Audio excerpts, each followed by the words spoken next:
Back in 1993, Ducati mixed and matched parts it had laying around to put together and called the creation Illinois Mostro, or Monster, no doubt because of the Frankenstein nature of its construction.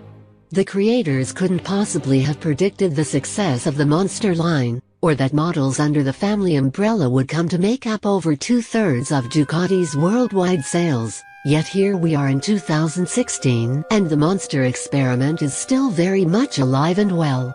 Although the Monsters have come with a variety of engine sizes over the years, and Ducati also currently offers an 821cc version, today I wanted to focus on the base model Monster 1200, the souped-up street racer 1200S and the tracktastic 1200R models. So without further ado, let's check out this most popular bike from one of the world's most recognized brands, and see what this current generation has in store for us. Designed little more than a frame with a seat, an engine, 2 wheels and some lights, the Monster is the epitome of the naked genre.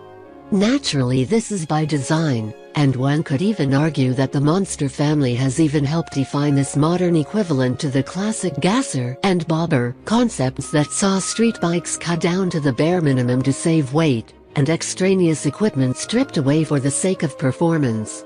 This leaves the Monster 1200 feeling narrow and nimble with a curb weight right around 460 pounds. The foot controls come in the jockey position, and the handlebars pull the rider forward into a suitably aggressive, head-forward riding position.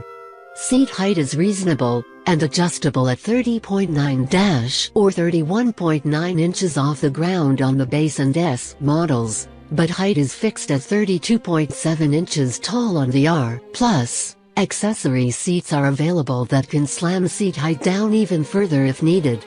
A well-rounded and voluptuous fuel tank serves as the only real sheet metal to speak of, and the subframe tapers off to nothing well short of the back of the rear wheel, with the R carrying a wind tunnel-tested subframe that is tweaked upwards just a bit for improved laminar flow and reduced drag at the trailing edge. All 3 of the 1200 models have a distinctive all-up front look, like a sprinter crouched at the blocks. Chassis plainly visible, tubular steel trellis frame serves not only as the skeleton, but adds a bit of an edge to the visual impact of the Monster range. All 3 models share the same stressed engine frame, so naturally the 24.3-degree rake is constant across the board. The base model and S runs a nimble, 3.7-inch trail, and the R is even shorter at 3.5 inches, so given their light weight, all 3 should be capable of quick flicks and reversals. The factory-used Sportastic inverted forks across the board to reduce unsprung weight and resist the torsional forces placed on the front end. A set of fully adjustable, 43mm, used forks buoy the base model front end with a preload and rebound damping adjustable Sachs monoshock springing the single side, aluminum swing arm. The S and R models come with an upgraded suspension that includes a set of fully adjustable, 48mm Öhlins forks and monoshock. Front suspension travel is constant across the board at 5.1 inches, but while the base and S models come with 5.9 inches of rear suspension travel, the R boasts a total of 6.2 inches of travel for the most aggressive cornering maneuvers. Forget dragging the knee, this thing is built so you can drag your elbows if you have the testicular fortitude for it, that is. We see some divergence in brake equipment between the 3 as well.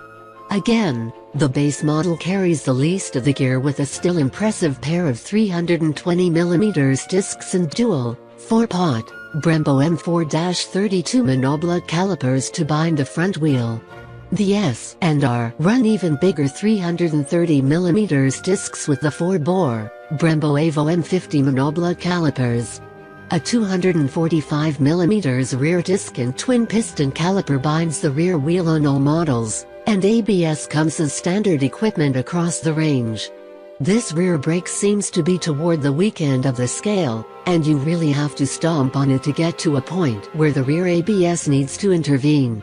Pirelli Diablo Rosso 2 hoops cap the 17-inch cast rims on the base and S models, while the R gets the Pirelli Diablo Supercross SP rubbers on forged 17-inch rims. Drivetrain: the Monster 1200 range shares a common engine with the Testastretta 11-degree DS engine tending to the propulsion duties. As usual, Ducati uses its signature desmodromic valvetrain to actuate the 4 valve heads, and a split ignition for positive flame front propagation. A ride-by-wire (RBW) throttle control and elliptical throttle bodies manage induction and enable the use of the rider modes and the traction control system. The rider mode function comes with 3 separate power deliver settings. City mode that limits the engine to 100 horsepower with a progressive delivery, touring mode that unleashes full engine power but still with a progressive delivery, and sports mode that completely unfetters the engine and provides a crisper, more aggressive throttle response. Best of all, you homegrown tuner geeks out there can tweak the presets to their personal preferences, or set them back to the default setting if your little experiment gets out of hand. Ducati's traction control monitors wheel speed and intervenes by retarding the spark to limit engine power when slippage occurs, and it can be turned off altogether for raw, unprocessed riding. This suite of electronic features means that you can tune the bike to your personal skill level, and adjust it as needed. In short, this could be the only bike you will ever need to buy, since it can so thoroughly be detuned and retuned. So, here we have 3 separate models with 3 different sets of performance numbers. This is achieved through the use of different programming to provide different power curves across the range.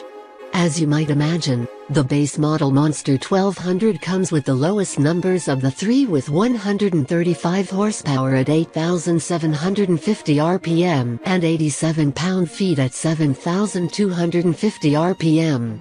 The S model programming gives it another 10 ponies at 8,750 rpm and a total of 91 pounds and 80 pence of grunt at 7,250 rpm.